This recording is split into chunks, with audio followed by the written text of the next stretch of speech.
আসসালামু আলাইকুম। New commerce কোচিংয়ের পক্ষ থেকে আমি নাজমুল হাসান শরীফ সবাইকে জানাই আন্তরিক শুভেচ্ছা এবং অভিনন্দন। নিউ কমার্স কোচিংয়ের ধারাবাহিক প্রক্রিয়ার আজকে আলোচনার বিষয় হচ্ছে একাদশ এবং দ্বাদশ শ্রেণীর হিসাব বিজ্ঞান প্রথম পত্রের নবম অধ্যায়। অধ্যায়টির নাম হচ্ছে আর্থিক বিবরণী। আজকে তার সপ্তম পর্ব। তো আজকের পর্বে আমি আলোচনা করব এই আর্থিক বিবরণীর একটি গুরুত্বপূর্ণ সৃজনশীল প্রশ্ন নিয়ে। প্রিয় শিক্ষার্থীরা, আমি যেই প্রশ্নটির সমাধান করে দিব এই প্রশ্নটি 2019 সালে ঢাকা বোর্ডে আসছে। তো 2019 সালের ঢাকা বোর্ডের 2 নম্বর প্রশ্নটি আজকে সমাধান করে দিব। তোমরা সবাই জানো যে আর্থিক বিবরণীর অধ্যায় থেকে তোমাদের প্রশ্নে 2টি সৃজনশীল থাকে এবং ওই 2টা সৃজনশীল প্রশ্ন বাধ্যতামূলকভাবে তোমাদেরকে কি করতে হবে? সমাধান করতে হবে। এর জন্য প্রিয় শিক্ষার্থীরা, এই অধ্যায়টিকে খুব মনোযোগ দিয়ে এবং গুরুত্ব সহকারে সমাধান করতে হবে। তার জন্য কি করতে হবে? এই অধ্যায়ের যে গুরুত্বপূর্ণ কিছু বিষয় আছে ওই বিষয়গুলো এবং এই অধ্যায়ের যে ফরম্যাটগুলো আছে, যেমন বিশদ আয় ব্যয় বিবরণী, মালিকানা সত্ত্ব বিবরণী এবং আর্থিক অবস্থার বিবরণী, এই 3টা ফরম্যাট খুব ভালোভাবে তোমাকে মাথায় রাখতে হবে। কারণ আর্থিক বিবরণী থেকে যেই সৃজনশীল প্রশ্নটা তৈরি হয় সাধারণত এই 3টা বিষয়ের উপর ভিত্তি করেই একটা সৃজনশীল প্রশ্ন তৈরি করা হয়। তো কিভাবে এটা সমাধান করতে হবে এটা অবশ্যই তোমাদেরকে মাথায় রাখতে হবে। তো প্রিয় শিক্ষার্থীরা, তোমরা যদি কেউ আমার এই অধ্যায়ের পূর্বের ভিডিওগুলো না দেখে থাকো, আমি বিশেষ করে অনুরোধ করব তোমরা তার আগের পর্বগুলো দেখে নিও, কারণ এই প্রশ্নটা বুঝতে অনেক সুবিধা হবে। তাহলে চলো শুরু করা যাক। এখন আমি উদ্দীপকটা পড়ব। তোমরা চাইলে আমার সাথে উদ্দীপকটা কি করতে পারো? মিলিয়ে নিতে পারো। দেখো, এই জায়গায় বলছে শারমিন অ্যান্ড সন্সের 2018 সালের 31শে ডিসেম্বর তারিখে রেওয়া মিল নিম্নরূপ।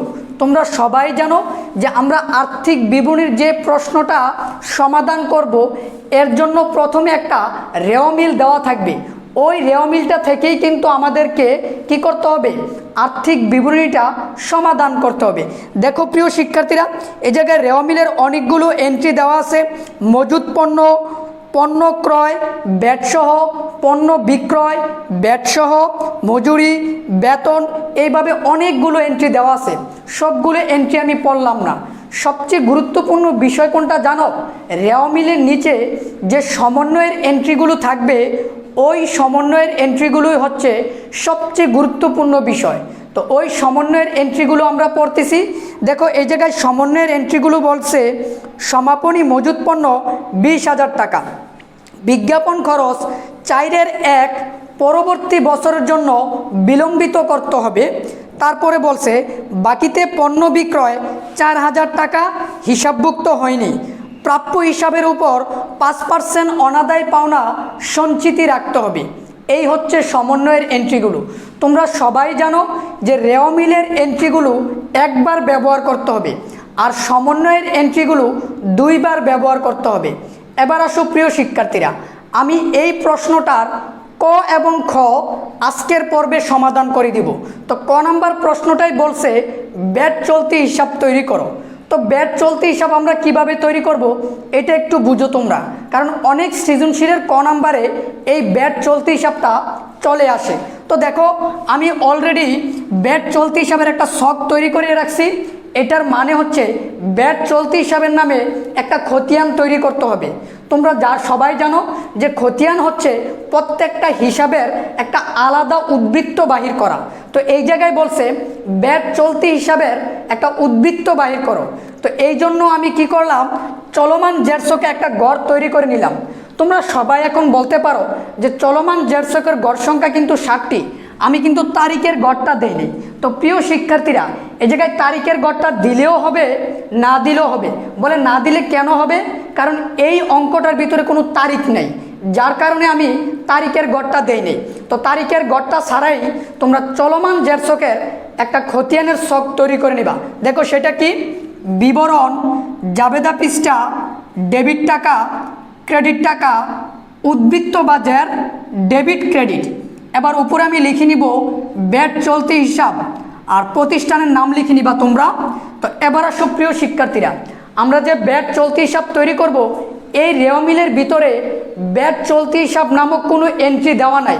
তাহলে আমরা কিভাবে শুরু করব? দেখো এই জায়গায় ক্রয় এবং বিক্রয়ের সাথে কিন্তু ব্যাট বলা আছে। আমি যে পণ্য ক্রয় করছি 15% ব্যাট সহ, আমি যে পণ্য বিক্রয় করছি 15% ব্যাট সহ।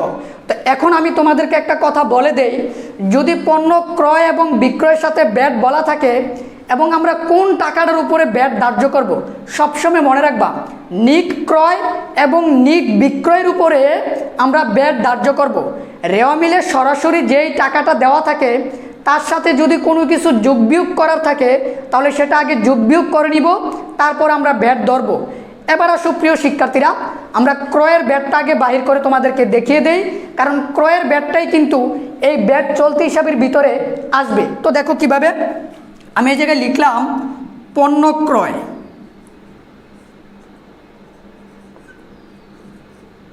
তো প্রিয় শিক্ষার্থীরা দেখি পণ্য ক্রয় কয় হাজার টাকা আছে। পণ্য ক্রয় আছে 69,000 টাকা। তো আমি কি করলাম, এই 69,000 টাকা এই জায়গায় লিখলাম। লিখার পর এই 69,000 টাকার সাথে যদি ক্রয় ফেরত নামক কোনো এন্ট্রি থাকে তখন সেটা বিয়োগ করব।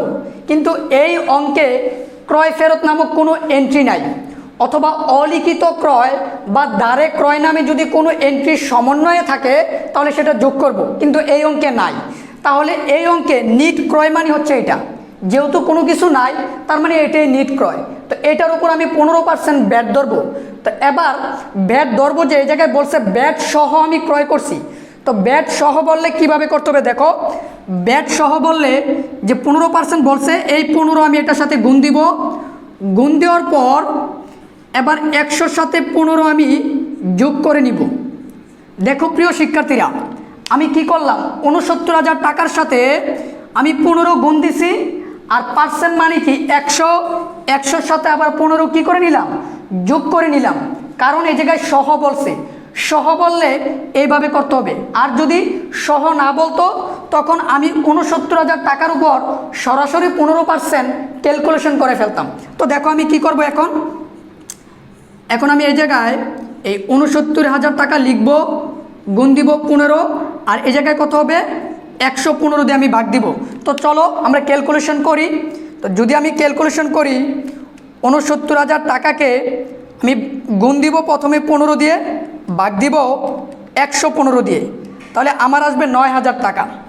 তো প্রিয় শিক্ষার্থীরা, ক্রয়ের ব্যাট কিন্তু আমি পেয়ে গেছি 9,000 টাকা। তো দেখো ক্রয়ের ব্যাটটা আমি কিভাবে বাইর করলাম। এবার এই টাকাটা আমি এই জায়গায় লিখব, এই ব্যাট চলতি হিসাবের ভিতরে কিভাবে লিখব দেখো। তো আমি এই জায়গায় লিখব ক্রয় ব্যাট। তো দেখো ক্রয় যেহেতু সবসময় ডেবিট দিকে বসে, তাহলে ক্রয়ের ব্যাটও কোথায় বসবে, ডেবিট দিকে বসবে। এটা মাথায় রাখবা, ক্রয় সবসময় কোথায় বসে, ডেবিট দিকে। তাহলে ক্রয়ের ব্যাট কথাটাও ডেবিট দিকে বসবে, মানে ক্রয়ের ব্যাটের টাকাটা ডেবিট দিকে বসবে। তাহলে আমরা এই জায়গায় 9,000 টাকা লিখে দিব।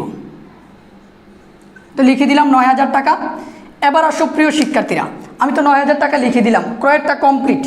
এবার দেখো বিক্রয়ের সাথেও কিন্তু ব্যাট বলা আছে।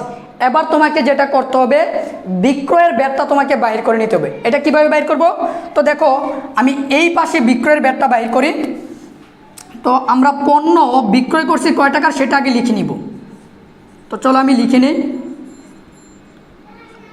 পণ্য বিক্রয় করছি আমি 1,03,500, 1,03,500 টাকা। এবার এই পণ্য বিক্রয় থেকে আমি যেটা করব সেটা হচ্ছে পণ্য ফেরত বাদ দিব, মানে বিক্রয় ফেরত। কিন্তু এই অঙ্কে বিক্রয় ফেরত নামক কোনো এন্ট্রি নেই, তাহলে বাদ দেওয়ার কিছু নেই। কিন্তু সমন্বয়ে একটা জিনিস আছে, সেটা হচ্ছে কি দ্বারে বিক্রয়। দেখো এই জায়গায় বলছে বাকিতে পণ্য বিক্রয় 4,000 টাকা হিসাবভুক্ত হয়নি, মানে আমরা বাকিতে যে পণ্য বিক্রয় করছিলাম ওইটা হিসাবভুক্ত করতে ভুলে গেছি। তো এখন আমাকে হিসাবভুক্ত করে নিতে হবে, আর এটা হিসাব করার পরেই তার উপরে ব্যাট ধরতে হবে। কেউ যদি ওই টাকাটা যোগ না করে ব্যাট ধরে ফেলে তাহলে তার অঙ্কটা ভুল হবে। এই জন্য সবসময় মাথায় রাখতে হবে যে নিট ক্রয় এবং নিট বিক্রয়ের উপরে ব্যাট ধার্য করতে হবে। তো চলো আমরা যে বাকিতে পণ্য বিক্রয় করছি সেটা আগে যোগ করে নেই। সেটা হচ্ছে কয় হাজার টাকা? 4,000 টাকা। তো এটা যোগ করলে যে রেজাল্ট আসবে সেটা হচ্ছে 1,07,500 টাকা। এবার এই টাকাটার উপরে আমি ব্যাট ধরবো কয় পার্সেন্ট? 15%। তো এই জন্য 15 দিয়ে গুণ দিব। যেহেতু এই জায়গায় সহ কথাটা বলা আছে, তার মানে 100-র সাথে আবার 15 যোগ করব। যোগ করার পর দেখো কি করব, এই জায়গায় লিখব 1,07,500 গুণ 15 ভাগ হচ্ছে 115। তো চলো আমরা ক্যালকুলেশন করি কয় টাকা আসে। তাহলে আমি এই জায়গায় লিখব 1,07,500 গুণ দিব 15 ভাগ দিব 115। তাহলে আমাদের আসবে প্রিয় শিক্ষার্থীরা 14,021.73। তো আমি 14,021 না ধরে আমি 22 ধরে ফেলবো, যেহেতু দশমিকের পরে 73 আছে। তো আমি লিখে ফেললাম 14,022 টাকা। তো দেখো বিক্রয়ের ব্যাট আমি পেয়ে গেছি 14,022। এবার এই টাকাটা এটার ভিতরে আসবে। তো আমি কি করব, এই জায়গায় লিখব বিক্রয় ব্যাট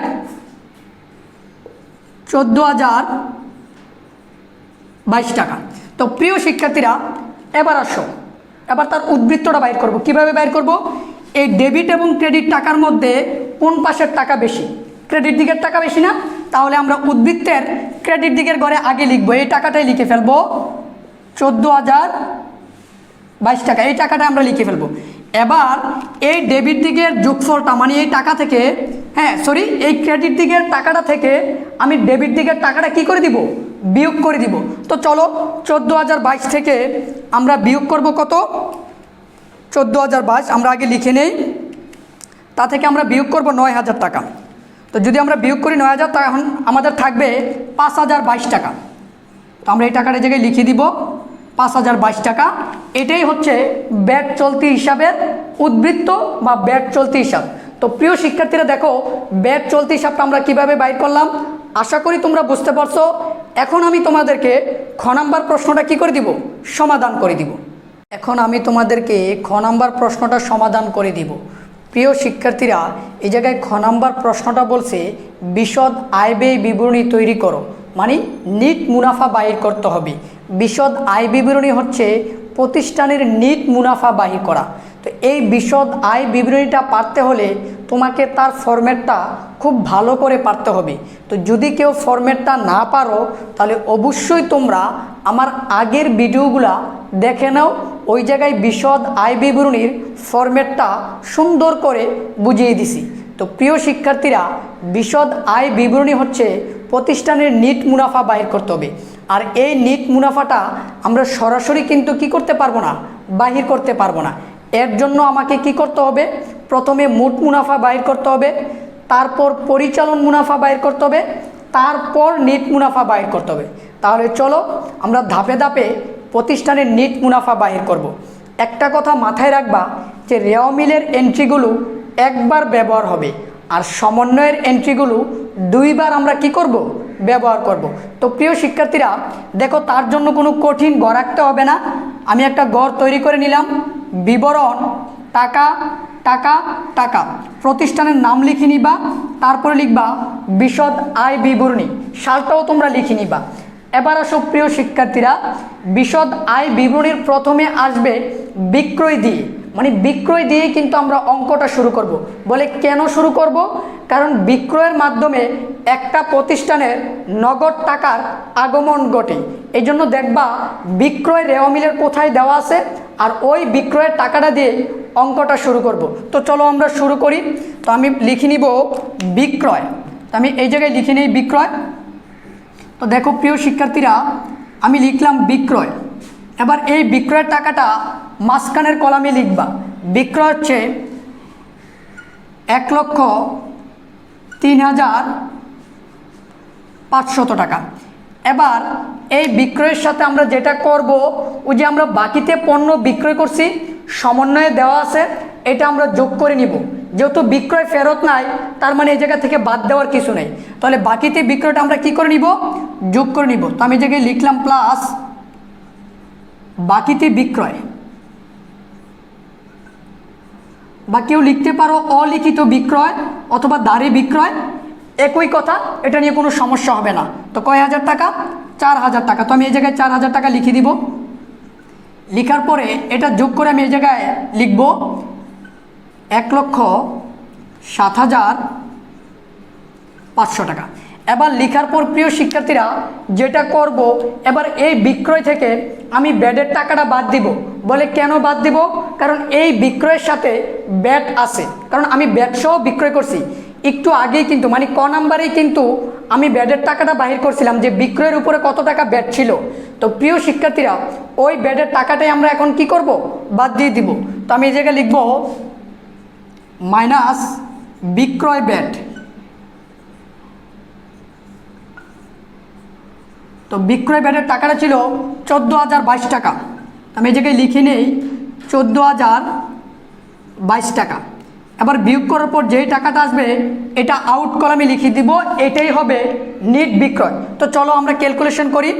আমরা 1,07,500 থেকে আমরা বিয়োগ করব 14,022 টাকা, তাহলে আমাদের আসবে 93,478। আমি এই জায়গায় লিখব 93,478 টাকা। তো প্রিয় শিক্ষার্থীরা এটাই হচ্ছে নিট বিক্রয়। আর এই নিট বিক্রয় থেকে আমরা এখন বাদ দিব বিক্রিত পণ্যের ব্যয়। কি বাদ দিব, বিক্রিত পণ্যের ব্যয়। আর এই বিক্রিত পণ্যের ব্যয়ের টাকাটা কিন্তু সরাসরি রেওয়া মিলের ভিতরে দেওয়া থাকে না, অনেকগুলো এন্ট্রি বিক্রিত পণ্যের ব্যয়ের ভিতরে আসে, সেটা যোগ বিয়োগ করে তুমি বাহির করে নিবা। তো চলো আমি এই জায়গায় লিখব বাদ বিক্রিত পণ্যের ব্যয়। আগে আমরা হেডলাইনটা করে নিই, বাদ বিক্রিত পণ্যের ব্যয়। বিক্রিত পণ্যের ব্যয়। তো প্রিয় শিক্ষার্থীরা এই বিক্রিত পণ্যের ব্যয়ের ভিতরে কি কি আসবে, বিক্রিত পণ্যের ব্যয়ের ভিতরে প্রথমে আসবে প্রারম্ভিক মজুত পণ্য। আর এই প্রারম্ভিক মজুত পণ্যের এন্ট্রিটা রেওয়া মিলে দেওয়া থাকবে। দেখো এটার প্রথমে দেওয়া আছে মজুত পণ্য 20,000 টাকা, এটা আমরা লিখে নিই। তো চলো আমি সংক্ষেপে লিখলাম প্রারম্ভিক মজুত পণ্য, তোমরা বুঝে নিও। এই যে লিখলাম প্রারম্ভিক মজুত পণ্য। তো প্রিয় শিক্ষার্থীরা প্রারম্ভিক মজুত পণ্য কয় হাজার, 20,000 টাকা। আমি এটা মাঝখানের কলামে লিখে নিব। লিখার পর এবার এই বিক্রিত পণ্যের ব্যয়ের ভিতরে আসবে ক্রয়, মানে পণ্য ক্রয়। তো দেখো এই অঙ্কে পণ্য ক্রয় আছে, সেটা আমি লিখে নিব। তো আমি এই জায়গায় লিখব ক্রয়। তো ক্রয় হচ্ছে 69,000 টাকা, এটা আমি প্রথম কলামে লিখে নিব, কারণ এটা থেকে অনেক কিছু যোগ বিয়োগ করার আছে। এবার প্রিয় শিক্ষার্থীরা আমি ক্রয় থেকে বাদ দিব ক্রয় ফেরত, কিন্তু এই অঙ্কে ক্রয় ফেরত নাই। বাদ দিব ক্রয় বার্তা, এটাও কিন্তু নাই। এবার আমি বাদ দিব যদি সমন্বয়ে বলা থাকে মালিক কর্তৃক পণ্য উত্তোলন অথবা বিনামূল্যে পণ্য বিতরণ, এই এন্ট্রিগুলো যদি সমন্বয়ে বলা থাকে তাহলে তোমরা ক্রয় থেকে বাদ দিবা। যেহেতু নাই তাহলে বাদ দেওয়ার কিছু নেই। এবার আমি যেটা করব, অলিখিত ক্রয় বা ধারে ক্রয় কি এই সমন্বয়ে দেওয়া আছে, না দেওয়া নাই, তাহলে ক্রয়ের সাথে যোগ করার মতন কোনো এন্ট্রি নেই। এবার আমি যেটা করব, বাদ দিব হচ্ছে ব্যাডের টাকাটা। ওই যে ক্রয়ের সাথে যে ব্যাডের টাকাটা আছে ওই টাকাটা আমি কি করব, বাদ দিব। কারণ আমি যখন পণ্য ক্রয় করছিলাম তখন ব্যাড সহ ক্রয় করছিলাম, এই জন্য ক্রয়ের টাকা থেকে ব্যাডের টাকাটা কি করতে হবে, বাদ দিয়ে দিতে হবে। তো চলো আমরা বাদ দিই। আমি এই জায়গায় লিখব মাইনাস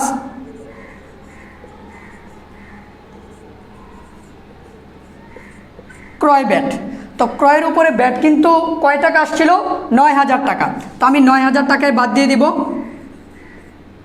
যদি বাদ দেয় তাহলে আমার থাকবে 60,000 টাকা। এবার আসো প্রিয় শিক্ষার্থীরা, আসবে ক্রয় পরিবহন অথবা আন্তঃপরিবহন অথবা শুধু পরিবহন নামক কোনো এন্ট্রি যদি এই অঙ্কে থাকে, কিন্তু এই অঙ্কে দেওয়া নাই, তাহলে আর কি দেওয়া আছে, আছে শুধু মজুরি। মজুরি কয় হাজার টাকা, 8,000 টাকা। এই মজুরিটা আসবে কারণ মজুরি একটা বিক্রিত পণ্যের ব্যয়। তো আমি লিখি মজুরি 8,000 টাকা।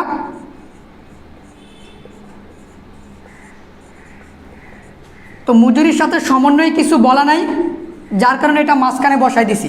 যদি মজুরির সাথে বকেয়া বলা থাকতো তাহলে যোগ করে নিতাম, আর যদি অগ্রিম বলা থাকতো তখন বিয়োগ করে নিতাম। তো প্রিয় শিক্ষার্থীরা, যেহেতু আর কোনো জিনিস আসবে না আপাতত, এই 3টা জিনিসের টাকা আমি যোগ করব, যোগ করে এটা এই জায়গায় বসাবো। তো চলো, এই 3টা জিনিস যদি আমি যোগ করি তাহলে আমার 88,000 টাকা হবে। এবার এই টাকাটা থেকে আমি সমাপনী মজুত পণ্য বাদ দিব। কি বাদ দিব? সমাপনী মজুত পণ্য। তো আমি লিখি বাদ সমাপনী মজুত পণ্য। আমি সংক্ষেপে লিখে নিলাম, তোমরা বুঝে নিও। সমজুত মানে হচ্ছে সমাপনী মজুত পণ্য। এবার সবসময় একটা কথা মনে রাখবা, সমাপনী মজুত পণ্যের টাকাটা কিন্তু সমন্বয়ে দেওয়া থাকবে। দেখো, এই অঙ্কের সমন্বয়ে সমাপনী মজুত পণ্য দেওয়া আছে 20,000 টাকা। তো আমি এই টাকাটা বাদ দিয়ে দিই, এটা থেকে 20,000 টাকা বাদ দিলে যেই টাকাটা হবে সেটা হচ্ছে 68,000 টাকা। তো প্রিয় শিক্ষার্থীরা, এই 68,000 টাকাই হচ্ছে আমার বিক্রিত পণ্যের ব্যয়ের টাকা। এবার এই 68,000 টাকা আমি বিক্রয় থেকে কি করব? বাদ দিব। তো চলো আমরা বিয়োগ করি। তো আমি 93,478 টাকা থেকে আমি বাদ দিব 68,000 টাকা। তো চলো আমরা ক্যালকুলেশন করি। 93,478 মাইনাস 68,000 টাকা, তাহলে আমাদের আসবে 25,478, 25,478 টাকা। তো প্রিয় শিক্ষার্থীরা, এটাই হচ্ছে আমার মোট মুনাফা। এবার এই মোট মুনাফা থেকে আমি পরিচালন ব্যয় বাদ দিয়ে বাহির করব পরিচালন মুনাফা। তো যেহেতু আমার জায়গা নেই, আমি এটা মুছার পরেই তোমাদেরকে কি করব? পরিচালন মুনাফাটা বাহির করে দিব। আমি তোমাদেরকে পরিচালন মুনাফাটা কিভাবে বাহির করতে হবে ওইটা সমাধান করে দিব। প্রিয় শিক্ষার্থীরা, বিশদ আয় বিবরণী হচ্ছে নিট মুনাফা বাহির করতে হবে। এই নিট মুনাফা বাহির করতে হলে তার আগে আমাদেরকে মোট মুনাফা বাহির করতে হবে এবং পরিচালন মুনাফা বাহির করতে হবে। তো আমি তো একটু আগে মোট মুনাফাটা কি করছি? বাহির করছি। এখন এই মোট মুনাফা থেকে কিভাবে পরিচালন মুনাফা বাহির করতে হবে এইটা এখন সমাধান করে দিব। তো দেখো প্রিয় শিক্ষার্থীরা, একটু আগে যে মোট মুনাফাটা আমি বাহির করছি তো সেইটা আমি লিখে নিলাম। এবার এই মোট মুনাফা থেকে আমি বাদ দিব পরিচালন ব্যয়। পরিচালন ব্যয় বলতে বোঝায় মুনাফা জাতীয় ব্যয়গুলোকে। তো এখন আসো, এই অঙ্কে পরিচালন ব্যয় বলতে কোন জিনিসগুলোকে বোঝায়। আরও একটা কথা আমি তোমাদেরকে বলে দিই, মোট মুনাফা বাহির করার সময় রেওয়া মিলের যেই এন্ট্রিগুলো আমরা ব্যবহার করছি ওই এন্ট্রিগুলো আর কোথাও যাবে না। কেন যাবে না? কারণ রেওয়া মিলের এন্ট্রিগুলো একবার ব্যবহার করতে হয় আর সমন্বয়ের এন্ট্রিগুলো 2 বার ব্যবহার করতে হয়। এই কথাটা তোমরা মাথায় রাখার চেষ্টা করবা। তো প্রিয় শিক্ষার্থীরা, এই পরিচালন ব্যয়ের ভিতরে কোন এন্ট্রিগুলো আসবে এইটা এখন আমরা খুঁজে বাহির করব এবং ওই এন্ট্রিগুলো পরিচালন ব্যয়ের ভিতরে লিপিবদ্ধ করব। তো এখন আসো, আমি মোট মুনাফা থেকে পরিচালন ব্যয় কথাটা লিখে নেই, মানে আমি হেডলাইনটা করে নিব। তো আমি এই জায়গায় লিখব বাদ পরিচালন ব্যয়। আমি এই জায়গায় লিখে নিলাম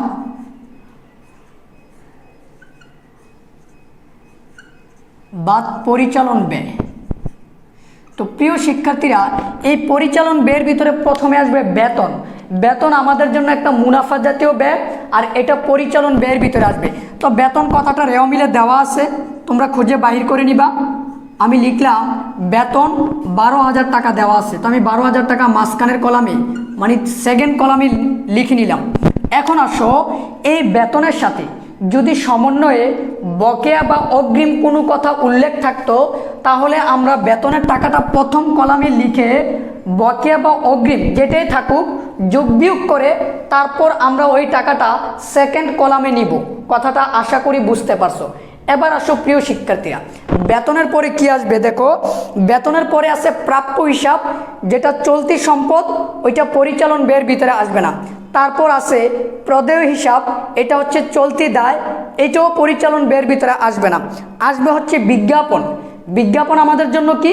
মুনাফা জাতীয় ব্যয়, এটা পরিচালন ব্যয়ের ভিতরে আসবে। এবার আসো আমি বিজ্ঞাপন কথাটা লিখে নিই। তো আমি এই জায়গায় লিখব বিজ্ঞাপন। তো প্রিয় শিক্ষার্থীরা, বিজ্ঞাপনের যে টাকাটা দেওয়া আছে এটা আমি প্রথম কলামে লিখব, কারণ বিজ্ঞাপনের সাথে সমন্বয়ে কিছু কথা বলা আছে। তো দেখো, সমন্বয়ে বলছে বিজ্ঞাপন খরচের 1/4 পরবর্তী বছরের জন্য বিলম্বিত করতে হবে।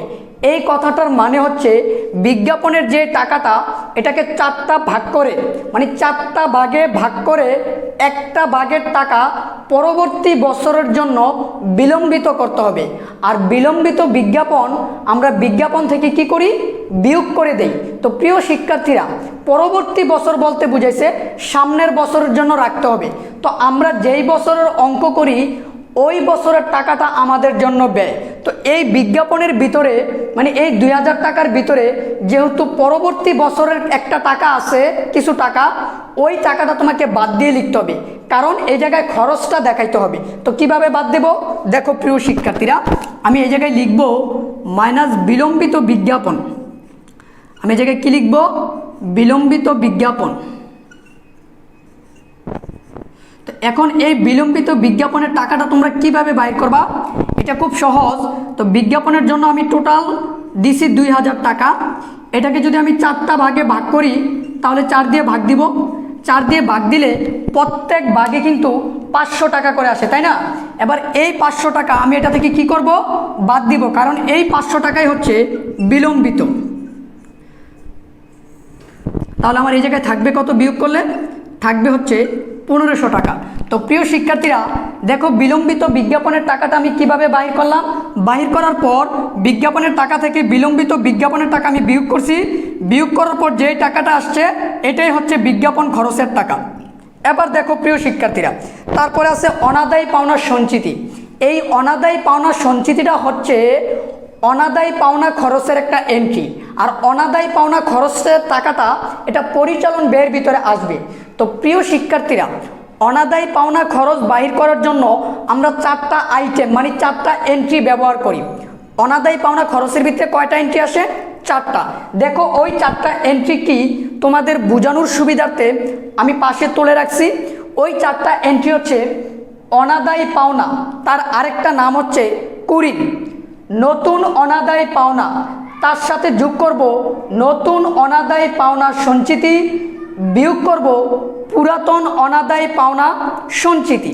তো প্রিয় শিক্ষার্থীরা, এই 4টা জিনিসের টাকা যোগ বিয়োগ করার পর যেটা আসে সেটাই হচ্ছে অনাদায়ী পাওনা খরচ। আর ওই অনাদায়ী পাওনা খরচের টাকাটা পরিচালন ব্যয়ের ভিতরে লিখতে হবে। এবার আসো, এই 4টা আইটেমের মধ্যে প্রথমটা আর লাস্টেরটা, এই 2টার টাকা রেওয়া মিলের ভিতরে থাকবে। আর মাঝখানে যে 2টা আছে ওই 2টার টাকা সমন্বয়ে দেওয়া থাকবে। কথাটা খুব ভালো করে বুঝো। 4টা লাইন মানে 4টা এন্ট্রি, এই 4টা এন্ট্রির মধ্যে প্রথমটা আর লাস্টেরটা এই 2টার টাকা দেওয়া থাকবে রেওয়া মিলে, আর মাঝখানের 2টার টাকা দেওয়া থাকবে সমন্বয়ে।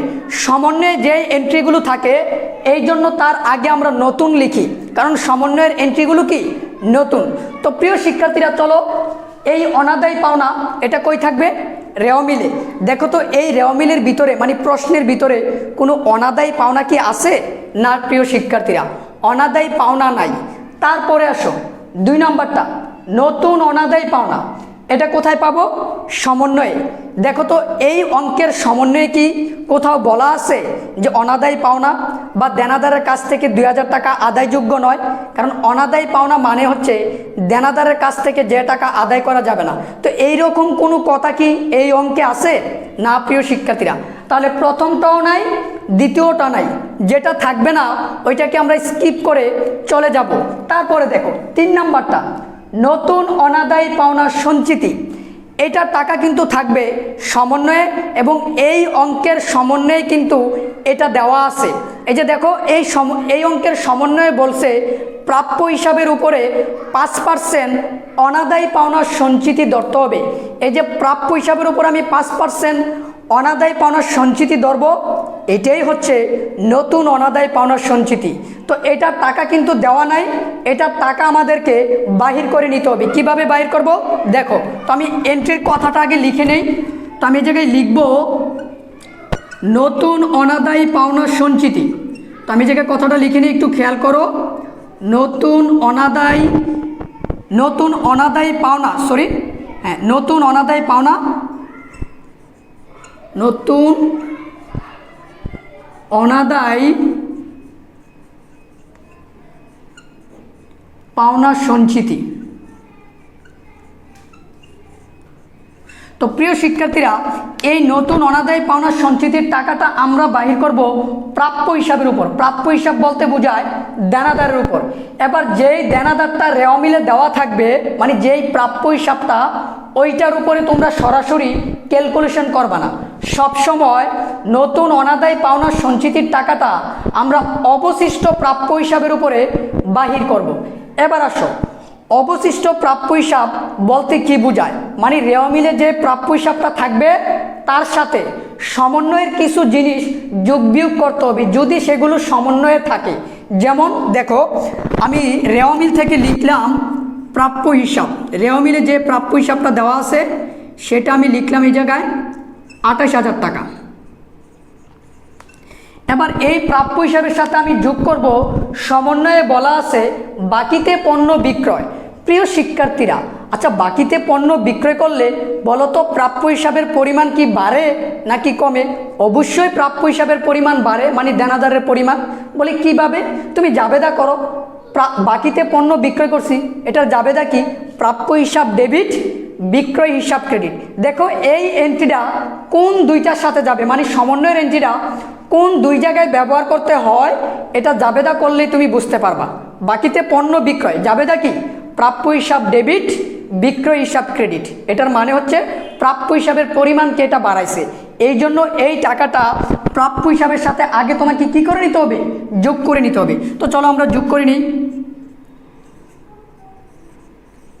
যদি আমি যোগ করি তাহলে আমার আসবে 32,000 টাকা। কয় পার্সেন্ট ধরবো? 5%। তো এই 32,000 টাকার উপর যদি আমি 5% ধরি তাহলে আমার যেই টাকাটা আসবে সেটা হচ্ছে 1600 টাকা।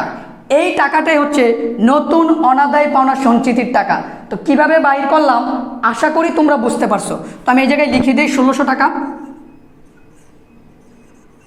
এবার আসো প্রিয় শিক্ষার্থীরা, এটা থেকে আমরা আর কি করব? তারপরে আছে দেখো অনাদায়ী পাওনা খরচ বাইর করতে লাস্ট এন্ট্রিটা পুরাতন অনাদায়ী পাওনার সঞ্চিতি। এই পুরাতন অনাদায়ী পাওনার সঞ্চিতির টাকাটা দেওয়া থাকবে রেওয়া মিলে। এখন এই অঙ্কের রেওয়া মিলে কিন্তু এটা দেওয়া আছে অনাদায়ী পাওনার সঞ্চিতি। তোমরা প্রশ্ন করতে পারো আমাকে যে ভাইয়া এই জায়গায় তো পুরাতন কথাটা বলা নেই। মনে রাখতে হবে রেওয়া মিলের এন্ট্রি যেগুলো সেগুলো পুরাতন, আর সমন্বয়ের এন্ট্রি যেগুলো সেগুলো নতুন। এখন পুরাতনটা আমরা কি করব? বাদ দিয়ে দেব। তো চলো আমরা বাদ দিয়ে দেই। আমি এই জায়গায় লিখব পুরাতন অনাদায়ী পাওনার সঞ্চিতি। কয় হাজার টাকা? 5,000 টাকা। এবার এই 5,000 টাকা যদি আমি যোগ বিয়োগ করি প্রিয় শিক্ষার্থীরা, আমার বিয়োগেরটা কিন্তু বড় আর যোগেরটা ছোট। যোগ বিয়োগ করলে যে রেজাল্ট আসবে এটা বিয়োগের আসবে। তো যোগ বিয়োগ করলে আমাদের রেজাল্ট আসবে 3,400 টাকা। তো এটাকে আমরা কিভাবে রাখবো? এভাবে মাইনাস দিয়ে রাখবো। এবার আসো প্রিয় শিক্ষার্থীরা, অনাদায়ী পাওনা খরচ তো বাইর করলাম, আশা করি তোমরা বুঝতেছো। তারপরে আসো আর কি আসবে পরিচালন ব্যয়ের ভিতরে? আসবে বিজ্ঞাপন খরচ, বিমা খরচ। বিমা খরচ এটা আমাদের জন্য একটা মুনাফা জাতীয় ব্যয়, এটা পরিচালন ব্যয়ের ভিতরে আসবে। তো আমি এই জায়গায় লিখে নেই বিমা খরচ। তো বিমা খরচ কয় টাকা? 1,000 টাকা। এটা আমরা এই জায়গায় লিখে নিব। তারপরে আসো এই অঙ্কের ভিতরে আর কি আছে যেটা পরিচালন ব্যয়ের ভিতরে আসবে? দেখো এই জায়গায় ইজারা সম্পদ আছে এবং ইজারা সম্পদের পাশে ব্র্যাকেট দিয়ে বছর দেওয়া আছে। একটা কথা সবসময় মনে রাখবা, ইজারা সম্পদ হচ্ছে আমার জন্য একটা স্থায়ী সম্পদ, এবং এই ইজারা সম্পদের সাথে যদি ব্র্যাকেট দিয়ে বছর দেওয়া থাকে তাহলে তোমাকে বুঝে নিতে হবে তার উপর অবলোপন ধরতে হবে। এবার আসো প্রিয় শিক্ষার্থীরা, অবলোপনটা যে আমরা ধরবো কিভাবে ধরবো? তো এই জায়গায় ইজারা সম্পদটা আমরা নিছি কয় বছরের জন্য? 10 বছরের জন্য। কয় হাজার টাকা দিয়ে? 60,000 টাকা। ইজারা সম্পদ হচ্ছে যেটা নিলামে আমরা ডেকে নিই। তো আমি 10 বছরের জন্য কোনো সম্পদ যদি নিলামে ডেকে নেই এবং 1 বছর যদি ব্যবহার করি, তো 1 বছর বলতে আমরা অঙ্ক করি কয় বছরের? 1 বছরের, মানে একটি হিসাবকালের। তো আমরা যদি 1 বছর ব্যবহার করে ফেলি, তারপরেও কি আমি বলবো যে আমার কাছে 10 বছর আছে? না প্রিয় শিক্ষার্থীরা, আমার কাছে আর 9 বছর থাকবে। ওই যে 1 বছর আমি ব্যবহার করছি, ওইটাই হচ্ছে আমার জন্য তার অবলোপন, আর অবলোপনের টাকাটা পরিচালন ব্যয়ের ভিতরে আসবে। তো দেখো কিভাবে বাইর করতে হয়, আমি এই জায়গায় লিখে নেই ইজারা সম্পত্তির অবলোপন।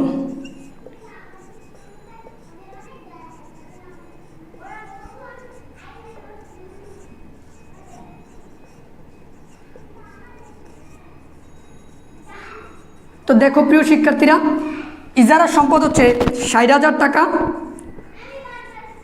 আমি এটা নিছি 10 বছরের জন্য, এই জন্য 10 দিয়ে ভাগ দিব। তো 10 দিয়ে যদি আমি ভাগ দেই, তাহলে প্রত্যেক বছরে মানে প্রত্যেক ভাগে 6,000 টাকা করে পড়ে, মানে প্রত্যেক বছর 6,000 টাকা করে পড়লো। এবার আমি ব্যবহার করছি কয় বছর? 1 বছর। তাহলে 1 বছরের টাকা কত? 6,000। এটাই হচ্ছে আমার জন্য অবলোপন। এখন প্রশ্নে মাঝে মধ্যে ব্র্যাকেট দিয়ে 8 বছরও থাকতে পারে, 5 বছরও থাকতে পারে, 15 বছরও থাকতে পারে। যেই বছরটা থাকবে টাকাটাকে বছর দ্বারা ভাগ করব, ভাগ করলে যেই টাকাটা আসবে এটাই হচ্ছে তার কি? অবলোপন। তো এটা লিখে দিই আমরা 6,000 টাকা। তো আমি এই জায়গায় লিখে দিলাম 6,000 টাকা। দেখো প্রিয় শিক্ষার্থীরা, এই অঙ্কে পরিচালন ব্যয়ে বসার মতন আর কোনো এন্ট্রি নাই। এখন আমরা কি করব? এই টাকাগুলো যোগ করব। তো যোগ করে যেই টাকাটা আসবে এটা এই জায়গায় লিখব, 17,100 টাকা আসবে। তো আমি এই জায়গায় লিখব, এইটাই হচ্ছে পরিচালন ব্যয়ের টাকা। আর এই পরিচালন ব্যয়ের টাকাটা আমি কি করব? মোট মুনাফা থেকে বাদ দিব। তো আমি যদি মোট মুনাফা থেকে পরিচালন ব্যয়ের টাকাটা বাদ দেই, তাহলে আমার কয় টাকা আসবে এটা আমরা ক্যালকুলেশন করব। আমার আসবে 8,378 টাকা। এই যে টাকাটা আসছে, এই টাকাটাই হচ্ছে আমার জন্য পরিচালন মুনাফা। তো প্রিয় শিক্ষার্থীরা, আমি এই জায়গায় লিখে নিই পরিচালন মুনাফা।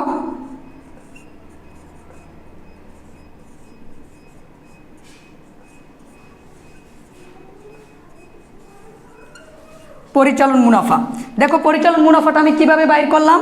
এই যে পরিচালন ব্যয়ের যে টাকাটা আসছে, এই টাকাটা আমি মোট মুনাফা থেকে বিয়োগ করব। বিয়োগ করলে যেটা আসবে সেটাই হচ্ছে কি? পরিচালন মুনাফা। এবার এই পরিচালন মুনাফার সাথে আমি অপরিচালন আয় এবং অপরিচালন ব্যয়, অপরিচালন আয় যোগ করব, আর অপরিচালন ব্যয় কি করব? বিয়োগ করব। তো প্রিয় শিক্ষার্থীরা, অপরিচালন আয়ের ভিতরে কোন এন্ট্রিগুলো আসবে ওইটা জানতে হলে তোমাকে বিশদ আয় বিবরণীর ফরম্যাটটা ভালো করে মাথায় রাখতে হবে। তো তোমরা অনেকে হয়তোবা এটা ভালো করে পারো না, আমি একবার বলে দিচ্ছি যে অপরিচালন আয়ের ভিতরে কোন এন্ট্রিগুলো আসে। সকল প্রাপ্তি, যেই এন্ট্রিগুলোর সাথে প্রাপ্তি উল্লেখ থাকে, বার্তা প্রাপ্তি, কমিশন প্রাপ্তি, ভাড়া প্রাপ্তি, লভ্যাংশ প্রাপ্তি, উপভাড়া, এগুলো আমাদের জন্য অপরিচালন আয়। চালানি কারবারের মুনাফা, শিক্ষানবিশ স্যালামি, স্থায়ী সম্পত্তির বিক্রয়জনিত মুনাফা, এগুলো আমাদের জন্য অপরিচালন আয়। তারপরে যেই সুদ আমি পাবো, সুদ দুই ধরনের, একটা আমি পাই আবার আরেকটা আমি দেই, মানে আমি বলতে প্রতিষ্ঠানকে বুঝাইছে। তো দেখো আমরা কিসের সুদ পাই? বিনিয়োগের সুদ, ব্যাংক জমার সুদ, উত্তোলনের সুদ, এগুলো আমাদের জন্য অপরিচালন আয়। তো প্রিয় শিক্ষার্থীরা, দুঃখের বিষয় যে এই এন্ট্রিগুলোর মধ্যে কোনো এন্ট্রি এই অঙ্কের ভিতরে নাই। তো যেহেতু অপরিচালন আয়ের কোনো এন্ট্রি নাই, তাহলে অপরিচালন আয়টা এই জায়গায় আর লেখার দরকার নেই, এটাকে স্কিপ করে দাও। এবার আসো অপরিচালন ব্যয়ের কোনো এন্ট্রি এই অঙ্কে আসে কিনা। এবার আসো অপরিচালন ব্যয়ের ভিতরে কোন এন্ট্রিগুলো আসে ওইটাও তোমাদের জানা দরকার। আমি একবার বলে দিচ্ছি, যেই সুদগুলো আমরা দিব, ঋণের সুদ, ব্যাংক জমা অতিরিক্তের সুদ, মূলধনের সুদ, স্থায়ী সম্পত্তির বিক্রয়জনিত ক্ষতি, তারপরে বিবিধ ক্ষতি, তারপরে হচ্ছে তোমার শিক্ষানবিশ ভাতা, এই জিনিসগুলো আমাদের জন্য অপরিচালন ব্যয়। তো এই এন্ট্রিগুলোর মধ্যে একটা এন্ট্রি এই রেওয়া মিলের ভিতরে আসে, ঋণের সুদ। এখন তোমরা প্রশ্ন করতে পারো যে ঋণের সুদ কোথায়? কিন্তু প্রিয় শিক্ষার্থীরা, ঋণের সুদ কিন্তু সরাসরি দেওয়া নাই, এটা সরাসরি দেওয়া নাই। ওই যে দেখো ঋণ আছে রেওয়া মিলে এবং ঋণের সাথে যে পার্সেন্ট আছে, তাহলে ঋণের উপরে সুদ ধরতে হবে। আমি আজকে একটা কথা বলে দিই, এটা মাথায় রাখবা, সেটা হচ্ছে ঋণ, ব্যাংক জমা অতিরিক্ত, বিনিয়োগ, এই তিনটার সাথে যদি পার্সেন্ট থাকে তখন তাদের উপরে সুদ ধরতে হবে। কি ধরতে হবে? সুদ। তো এই জায়গায় যে ঋণটা আছে এই ঋণের সাথে পার্সেন্ট আছে, তার মানে এই ঋণের উপর সুদ ধরতে হইব। আর ঋণের সুদ আমার জন্য কি? অপরিচালন ব্যয়। তো এটা আসবে। তো কিভাবে দেখো, আমি এই জায়গায় লিখে নিই আগে হেডলাইনটা, বাদ অপরিচালন ব্যয়। এই অপরিচালন ব্যয়ের আরও একটা নাম আছে অন্যান্য ব্যয়, তোমরা চাইলে সেটাও লিখতে পারো, কোনো সমস্যা নাই। এবার এই অপরিচালন ব্যয়ের ভিতরে কি আসবে?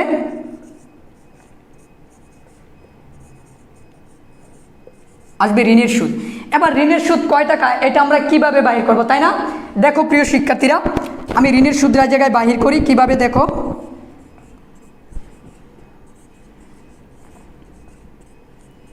আমি যে ঋণ আনছি 40,000 টাকা, এই ঋণটা কিন্তু আমি আনছি 2018 সালের 7 মাসের 1 তারিখে, তাই না? এটা তোমরা খেয়াল করবা। তো এই জায়গায় আমি 40,000 টাকা লিখব,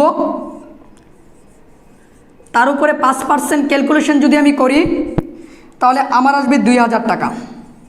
তো প্রিয় শিক্ষার্থীরা, এখন ঋণের সুদকে আমি এই 2,000 টাকা নিব না? প্রিয় শিক্ষার্থীরা, 2,000 টাকা নেওয়া যাবে না।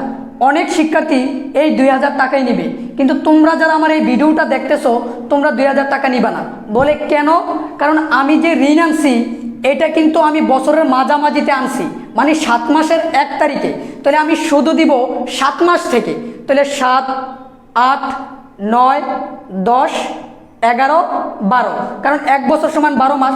তার মানে আমি কয় মাসের সুদ দিব? 6 মাসের সুদ দিব। এই জন্য এই 2,000কে আমি 6 দিয়ে গুণ 12 দিয়ে ভাগ দিব, তাহলে আমার আসবে কয় হাজার টাকা? 1,000 টাকা। কিন্তু প্রিয় শিক্ষার্থীরা, যদি এই জায়গায় এই তারিখটা উল্লেখ না থাকতো তাহলে আমি 2,000 টাকাই লিখতাম। আর তারিখ উল্লেখ থাকলে আমি যেই তারিখ থেকে ঋণ আনবো ওই তারিখ থেকে সুদ দিব, আমি কিন্তু বেশি সুদ দিব না, এটা তোমরা মাথায় রাখবা। তো আমি লিখে দেই 1,000 টাকা। লিখার পরে এই টাকাটা আমি কি করে দিব? বিয়োগ করে দিব। কেন আমি বিয়োগ করব? কারণ এটা হচ্ছে আমার জন্য অপরিচালন ব্যয়, আর অপরিচালন ব্যয়ের টাকাটা পরিচালন মুনাফা থেকে কি করতে হবে? বিয়োগ করতে হবে। যদি আমি বিয়োগ করি তাহলে আসবে আমার 7,378 টাকা। এটাকে আমি ক্লোজ করে দিব।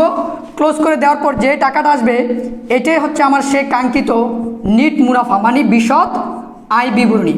তো প্রিয় শিক্ষার্থীরা দেখো, বিশদ আয় ব্যয় বিবরণী মানে আয় বিবরণী কিভাবে আমি বাহির করলাম।